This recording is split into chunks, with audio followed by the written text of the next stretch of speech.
안녕하십니까? 7월 28일 수요일 아침입니다. 오늘 아침에 하나님의 말씀을 듣고자 이렇게 시청하여 주시는 성도님들 대단히 감사합니다. 우리가 하나님 안에서 오늘도 살아있음을 확인하는 과정, 그것은 기도하고 말씀 보는 시간을 확보하는 것입니다. 우리는 이 세상의 종이 아닙니다. 우리는 하나님의 자녀입니다. 오늘도 우리가 하나님의 자녀이기에 하나님의 말씀으로 하루의 시간을 시작하고 있습니다. 오늘 읽을 말씀은 신명기 19장입니다. 신명기 19장 1절부터 21절까지 읽겠습니다. 신명기 19장 1절부터 읽겠습니다.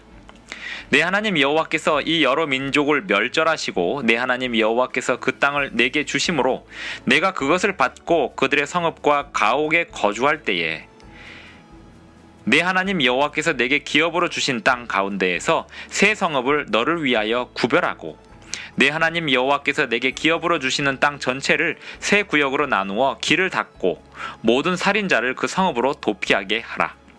살인자가 그리로 도피하여 살만한 경우는 이러하니 곧 누구든지 본래 원한이 없이 부지 중에 그의 이웃을 죽인 일, 가령 사람이 그 이웃과 함께 벌목하러 삼림에 들어가서 손에 도끼를 들고 벌목하려고 찍을 때에 도끼가 자루에서 빠져 그의 이웃을 맞춰 그를 죽게 함과 같은 것이라.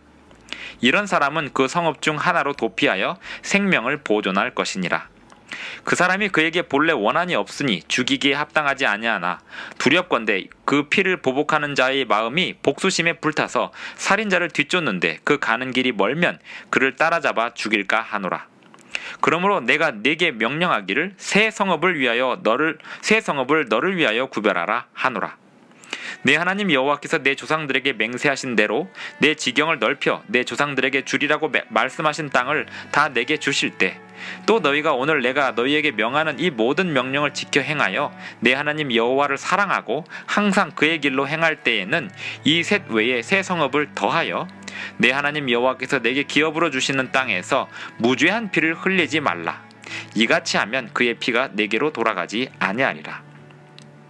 그러나 만일 어떤 사람이 그의 이웃을 미워하여 엎드려 그를 기다리다가 일어나 상처를 입혀 죽게 하고 이 한 성읍으로 도피하면 그 본 성읍 장로들이 사람을 보내어 그를 거기서 잡아다가 보복자의 손에 넘겨 죽이게 할 것이라.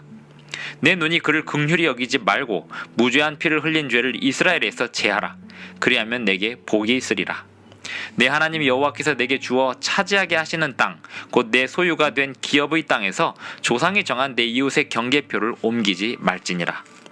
사람의 모든 악에 관하여 또한 모든 죄에 관하여는 한 증인으로만 정할 것이 아니요 두 증인의 입으로나 또는 세 증인의 입으로 그 사건을 확정할 것이며 만일 위증하는 자가 있어 어떤 사람이 악을 행하였다고 말하면 그 논쟁하는 쌍방이 같이 하나님 앞에 나아가 그 당시에 제사장과 재판장 앞에 설 것이요 재판장은 자세히 조사하여 그 증인이 거짓 증거하여 그 형제를 거짓으로 모함한 것이 판명되면 그가 그의 형제에게 행하려고 꾀한 그대로 그에게 행하여 너희 중에서 악을 제할지니라.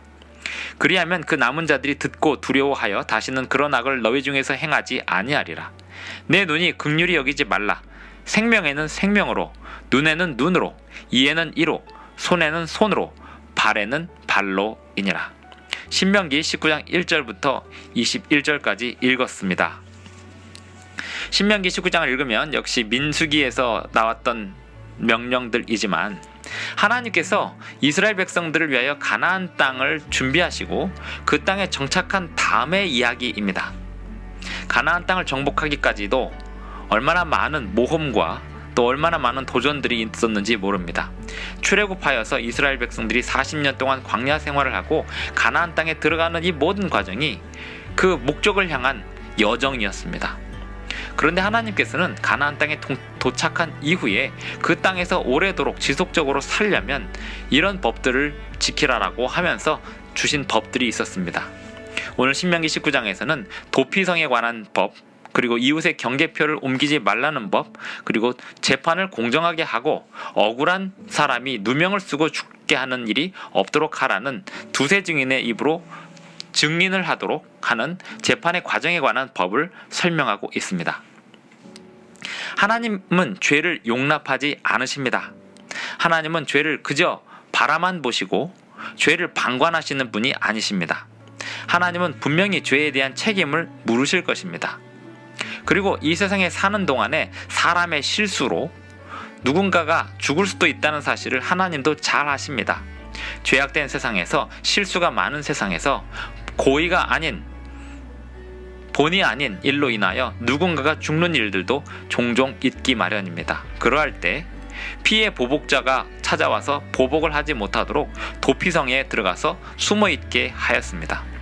그것이 우리가 사는 이 세상에 어쩔 수 없는 인간사의 불행한 모습들입니다. 하나님께서는 그런 불행한 모습들 속에 억울하게 죽임당할 수 있는 고의가 아닌 일로 누군가를 죽게 만든 사람들이 도피할 수 있게 도피성을 만드셨습니다. 하나님께서는 하나님의 나라에서 하나님의 율법이 온전히 지켜지기를 바라셨고 앞으로도 그렇게 될 것입니다. 영원한 하늘나라에는 무질서하거나 율법을 어기는 범법자가 있을 수 없을 것입니다. 이웃의 경계표를 옮기는 사람도 없을 것이고 또 거짓 증언하는 증인들도 없을 것이며 누군가를 고의로 죽인다거나 살인한다거나 하는 일이 없고 또한 실수로 누군가를 죽이는 일도 하늘나라에서는 있지 않을 것입니다. 하나님은 당신의 백성들이 모두가 다 정의롭게 살아가기를 바라시고 안전하게 살아가기를 바라십니다. 그런 의미에서 신명기 19장에서 이스라엘 백성들이 가나안 땅에 정착한 이후에 공정하게 살아가기를, 그리고 정의롭게 살아가기를, 그리고 억울하게 죽는 사람이 없게 배려하면서 서로를 돌보기를 그렇게 바라시고 계십니다. 신명기 19장을 읽으면서 오늘 우리에게 주시는 하나님의 교훈이 있습니다. 그것은 하나님은 범죄를 결코 간과하지 않으신다는 사실입니다. 그러기에 하나님의 범죄를 결코 간과하지 않다는 사실을 알면 알수록 예수님의 십자가에 대한 우리의 필요는 더욱더 간절해집니다. 우리는 우리의 죄를 대신하여 돌아가신 예수님의 공로를 힘입어 하나님께 나아갈 수 있습니다. 예수님이 우리의 도피성이시고 예수님께서 우리의 증인이십니다. 우리를 위하여 가장 의로운 증언을 해주실 것이며 우리를 위하여 판단해 주실 것입니다. 우리는 사람을 판단할 수 없습니다만 예수님은 우리를 올바로 판단해 주실 뿐만 아니라 예수님의 십자가의 공로로 하나님께서 우리를 다르게 판단하실 것입니다. 우리는 온전히 하나님의 율법에 순종하며 살아가야 하겠습니다. 또한 예수님의 십자가의 공로를 온전히 의지해야 하겠습니다. 우리는 누군가를 모함하거나 또 누군가를 의심한다고 해서 그 사람을 함정에 빠뜨리는 일을 하지 말아야 합니다. 하나님께서만이 판단하실 수 있기에 우리는 사람을 함부로 판단할 수 없고 하나님께서 공정하게 재판해 주시기를, 공정하게 판단해 주시기를 기다리는 자세가 우리에게는 필요하겠습니다. 여기 보면 생명에는 생명으로, 눈에는 눈으로, 이에는 이로, 손에는 손으로, 발에는 발로이니라 라는 말씀으로 신명기 19장에 마치고 있는데요. 보통 보복하는 사람들은 눈을 다쳤다고 해서 눈만 아프게 하고 돌아오는 게 아닙니다. 그 이상의 상해를 가하고 위해를 가하고 그 이상의 폭력을 가합니다.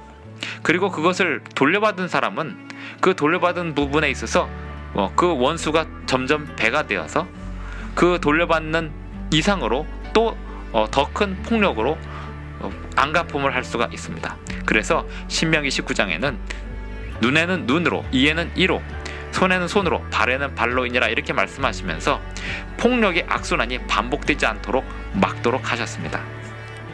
예수님께서 우리의 증인이 되어주시고 예수님께서 우리의 도피성이 되어주실 것이기에 우리는 예수님께만 가야 하겠습니다. 이 세상은 죄악된 세상이고 이 세상은 언제나 사탄이 지배하는 세상이기에 그 누구도 우리가 믿고 의지할 만한 사람은 이 세상엔 없습니다. 하지만 예수님께서 우리를 종종 찾아오셔서 예수님의 말씀으로 우리를 권면해 주실 때 우리는 예수님을 의지하여 일어날 수 있고 승리할 수 있겠습니다. 오늘 신명기 19장 낭독을 여기서 마칩니다. 내일 신명기 20장 낭독을 5시 30분에 또 뵙겠습니다. 기도하겠습니다. 하늘에 계신 우리 아버지, 오늘도 우리에게 하루의 시작을 알리는 아침 시간을 주셔서 감사합니다. 우리가 수시로 우리가 주님의 자녀임을 확인하기를 원하오니 우리를 말씀으로 깨우쳐 주시고 성령으로 깨우쳐 주시옵소서. 예수님의 이름으로 기도드리옵나이다. 아멘.